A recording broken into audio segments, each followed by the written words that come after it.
បាទសួស្តីអ្នកនាងក្នុងវីដេអូនេះដែរខ្ញុំធ្វើដំណើរកម្សាន្តទៅលេងរោមរាជធានីគិរីរម្យដោយសារតែថ្ងៃសៅរ៍អាទិត្យអញ្ចឹងពេលខ្លះរៀង stress ហ្នឹងនៅពេញហ្នឹងអញ្ចឹងទៅពេលការងារខ្លះយើងបានធ្វើដំណើរចេញពីទីក្រុងដើម្បីទៅរកធម្មជាតិដើម្បីរសាយអារម្មណ៍មួយចំនួនដែលយើងធ្វើការនៅហត់អញ្ចឹងណាអញ្ចឹងក្នុងការធ្វើដំណើរកម្សាន្តនេះខ្ញុំធ្វើដំណើរតាមផ្លូវលឿនលឿនគឺយើងចុះតាមត្រែងរយឹងអញ្ចឹងណាចឹងប្រហែលជា100គីឡូជាងទេពីភ្នំពេញទៅគិរីរម្យហ្នឹងអញ្ចឹងសូមចេញតាមដានទស្សនាដល់គ្នា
បន្ទាប់ពីយើងធ្វើដំណើរតាមផ្លូវលឿន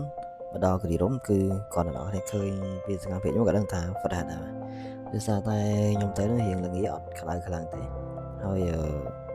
សីតុណ្ហភាពនៅតំបន់ភ្នំដូចអ្នកនរដឹងអញ្ចឹងវាអត់ក្តៅដូចនៅទីក្រុងយើងទេដោយសារមានដើមឈើច្រើនអញ្ចឹងណា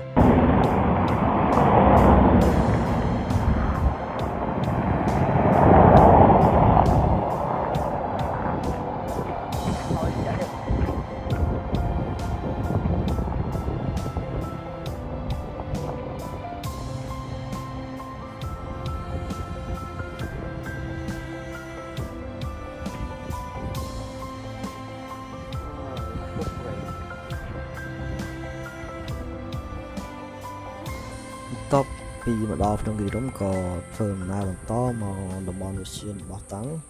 ដែលជា resort ដែរឥឡូវគេធ្វើស្អាតដែរបើនិយាយពីមុនវិញគឺអូសៀនបោះតង់ហ្នឹងគឺអត់តមានទេបើការខ្ញុំមកពីមុនគឺលក្ខណៈថាគឺព្រៃសុទ្ធហ្មងគឺយើងជិះម៉ូតូបែបណាផ្សងព្រេងអញ្ចឹងទៅក៏មកដល់តំបន់ហ្នឹងមួយអញ្ចឹងណាហើយពីមុនគឺផ្លូវអត់មានអញ្ចឹងទេគឺផ្លូវជិះម៉ូតូហើយគឺផ្លូវលំបាកមែនតើប៉ុន្តែបច្ចុប្បន្នដោយសារមានការអភិវឌ្ឍនៅតំបន់ភ្នំគិរីរម្យហ្នឹងគឺឥឡូវផ្លូវមកដល់ស្រួលហ្មងអញ្ចឹងអ្នកនរគ្នាគ្រាន់តែធ្វើដំណើរដោយរថយន្តដោយម៉ូតូគឺមកដល់ស្រួលបើពីមុនពិបាកណាស់ឥឡូវហ្នឹងដូចអ្នកនរគ្នាឃើញនៅទិដ្ឋភាពហ្នឹងគឺគេអភិវឌ្ឍច្រើនតំបន់គិរីរម្យហើយគេមានបេតុងមានអីឡើងមកស្អាតហើយចំពោះទិដ្ឋភាពនៅលើភ្នំគិរីរម្យដែរគឺថ្ងៃលិចក៏ស្អាតដែរអ្នកទាំងអស់គ្នាអាចមើលឃើញ view ភ្នំហើយថ្ងៃលិចវិញគឺពេលខ្លះគឺមើលឃើញថ្ងៃលិចគឺធំមែនតើអញ្ចឹងនៅតំបន់ភ្នំហ្នឹងអញ្ចឹងគេមានដូចជានេះគេលក់ដូចជាម្ហូបមានអីចឹងទៅមាន restaurant គេច្រើន chẳng là nắng lỡ kia để sao tại bị áp đẹp tràn chẳng nè chẳng bị muốn dân từ bọn pro mấy lại phát thảo ô rồi mình ai nhà mình ai tì chẳng nè phải chọn bọn đi đã không phải stream tao lôi từ nơi comment bọn nhà này vậy mà tao bọn plum ra vậy là vậy cứ thôi nó cái nồng xa chứ nó là lời miên cướp sọc bẹp giang chứ nó này từ nào từ nấy stream tao lôi tới mình qua tới bọn nhà mọi chứ nè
đôi cái rung nát kita tak lah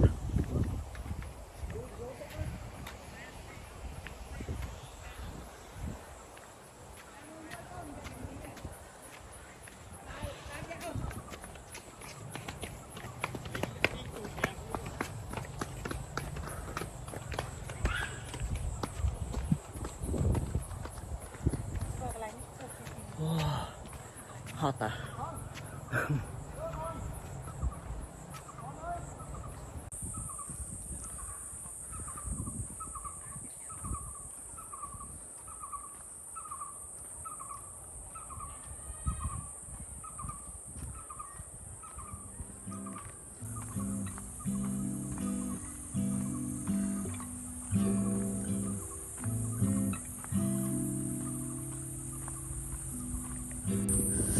trong mình đi là chậm bón hả nên chậm ôn này nó chậm ôn này nè chậm ôn nó chậm ôn này